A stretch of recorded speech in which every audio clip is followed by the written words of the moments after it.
Hello সকলকে, আশা করি প্রত্যেকে ভালো আছো। আর আমার অ্যাক্সিডেন্টটা নিয়ে তোমরা যারা আমাকে ভালোবাসো, যারা আমার শুভাকাঙ্ক্ষী, তারা অনেকটাই চিন্তিত। তাই তোমাদেরকে জানাই যে আমি এখন একটু ভালো আছি, চিকিৎসা চলছে। আশা করি 15 দিন, যেহেতু ডাক্তারবাবু বলেছেন একটু রেস্টে থাকার জন্য, যতটুকু প্রবলেম হয়েছে আশা করি সেটা সলভ হয়ে যাবে। আর জানোই তো আমি কোনো জায়গায় স্থির থাকতে পারি না। তো দেখা যাক, ভগবানের হাতে সব কিছু ছেড়ে দিয়েছি, কারণ জীবনে ওঠা পড়া কিছু না কিছু তো লেগেই আছে। যাই হোক, আজকে আমি একটা রান্না তোমাদের সঙ্গে শেয়ার করছি। এটা প্রত্যেকের বাড়িতে কম বেশি হয়ে থাকে, কিন্তু আমার বিয়ের পর আমি এই প্রথম 10 বছরে প্রথম করছি। জানো তো, এই জিনিসটা না আমার দিদার খুব প্রিয় ছিল। আর ছোটোবেলা থেকে যেহেতু আমি দিদার কাছে মানুষ হয়েছি, দিদার হাতে এই রান্নাটা আমার এত ভালো লাগতো। হ্যাঁ, তবে দিদার মতো করে এত সুন্দর করে রান্না করতে পারবো না, কিন্তু চেষ্টা করব। কারণ দিদা নিরামিষ খেত, তো দিদার সঙ্গে থেকে থেকে আমি নিরামিষ রান্নাগুলো দেখে দেখেই অনেকটা শিখে ফেলেছিলাম। আর তখন তো রান্না করতে দিত না। এখন বিয়ের পর যখন গিন্নি হয়ে গেছি, তখন কিছু কিছু রান্না আমি সেইভাবেই করার চেষ্টা করি। দিদার মতো করে না হলেও খুব খারাপ কিন্তু খেতে হয় না।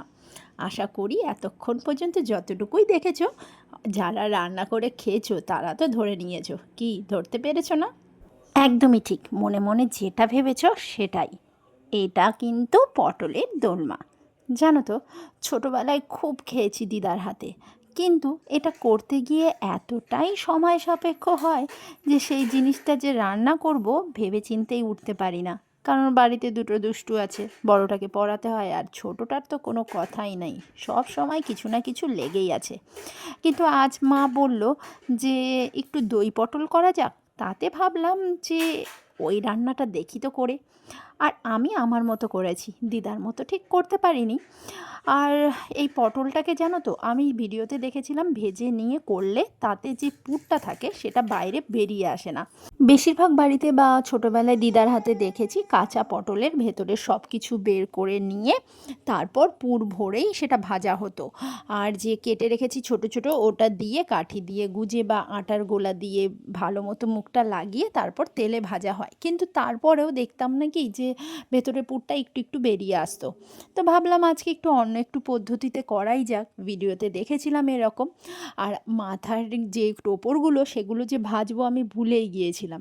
যাই হোক, আর পুরটার মধ্যে কিন্তু আমি নারকোল, টমেটো আর ভেতরের যে মোটা মোটা বীজগুলো ফেলে দিয়ে কচি বীজগুলো দিয়েছিলাম পটলের। আর ওটা কি ফেলা মানে খাওয়ার, তো এমনি গোটা পটল খেলে তো আমরা খেয়েই নি, সেই জন্যই দিয়েছিলাম। তারপর অনেকে হলো তোমার পনিরও দেয়, আমি সেইভাবে কিছু দেইনি, কাজু বাদাম মশলা যেটুকুনো দিলাম। আর এই পায়ের অবস্থাতে কিন্তু এই যে দুধ সাবু খাচ্ছি। আজ তো মঙ্গলবার, জ্যৈষ্ঠ মাসের শেষ মঙ্গলবার। আর যতই আমাদের শরীর খারাপ হোক, আমরা হিন্দু ধর্মের মেয়েরা, বউরা উপোস কিছুতেই ছাড়বো না। বাড়িতে বকুনি খাচ্ছি, কিন্তু কেমন যেন একটা মনে খটখটে থেকেই যায়। তো যাই হোক, খেয়ে নিয়ে আবার এই যে চলে আসলাম। তারপর পুরটা রেডি করার পর পটলের ভেতরে ভরে নিয়ে রেখে দিয়েছিলাম ভাজা পটলের ভেতরে, কারণ পটলটা আগেই আমি ভেজে নিয়েছিলাম। তারপর যে গ্রেভিটা করেছিলাম, গ্রেভিটার মধ্যে টমেটো, কাজু বাদাম, কিশমিশ, আদা, জিরে, ধনে, সব কিছু, দারচিনি, লবঙ্গ, শুকনো লঙ্কা সব দিয়ে একটা পেস্ট করেছিলাম। আর সাদা তিলও দিয়েছিলাম। জিরে, ধনে, আদা বাটাটা প্রথমে কষে নিয়েছি, তারপরে বাদবাকি জিনিসগুলো দিয়ে ভালো করে কষিয়ে তার মধ্যে একটু টক দই দিয়ে যেই ফুটো আসলো, তারপর কিন্তু পটলগুলো ছেড়ে দিয়েছিলাম। আর দিদাকে দেখতাম যে গরম মশলা, ঘি দিত।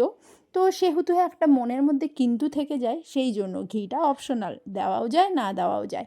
যাই হোক, আমি দিয়েছিলাম, কারণ এক একজনের রান্নার পদ্ধতি এক এক রকম। অনেকেই বলে না এই রান্নাটা ঠিক হলো না, ওই রান্নাটা ওই রকমভাবে করতাম, এই রান্নাটা কিন্তু এইভাবেই হয় না। রান্নার কোনো নিয়মকানুন নেই, যে যেভাবে করবে, যে যেভাবেই ভালোবেসে করবে, যে পদ্ধতিতেই করো না কেন, সেই রান্নাটা একদম সেই পদ্ধতিতেই ঠিক। রান্নার কোনো নিয়মকানুন হয় না। জানো তো, আমি সেটাই মন থেকে মানি। কারণ যদি পৃথিবীতে একরকমই রান্না হতো, তাহলে তো নতুন রান্নার সৃষ্টিই হতো না, তাই না বলো? আর মনে হয় ভালোবেসে কারোর জন্য কোনো কিছু করলে সেটাই পৃথিবীর শ্রেষ্ঠ স্বাদ হয়, তাই না? সেই রান্নাটাই মনে হয় ঠিক। কি ঠিক বলেছি না? আর অবশ্যই কমেন্টে জানিও, আর রান্নাটা কেমন লাগলো সেটাও জানিও কিন্তু।